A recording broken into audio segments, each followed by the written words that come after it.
Hey everyone! In this video, I'm going to show you how to change your Netflix plan using a web browser on your computer. First, head over to netflix.com and sign in to your account. Once you're in, hover over your profile icon in the top right corner and click on Account. From here, you'll want to click on Membership or the Membership menu on the left side of the screen. Under the Plan Details section, you'll see what your current plan is.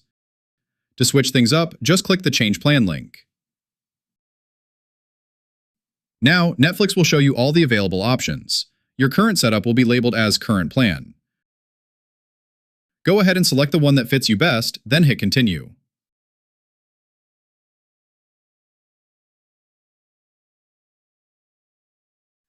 You'll see a summary of the new price and when the change kicks in.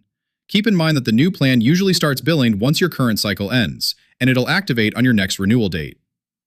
Finally, just hit the Confirm button to lock it in. And that's it. You've successfully updated your Netflix membership on your PC. Thanks for watching, and I'll catch you in the next one.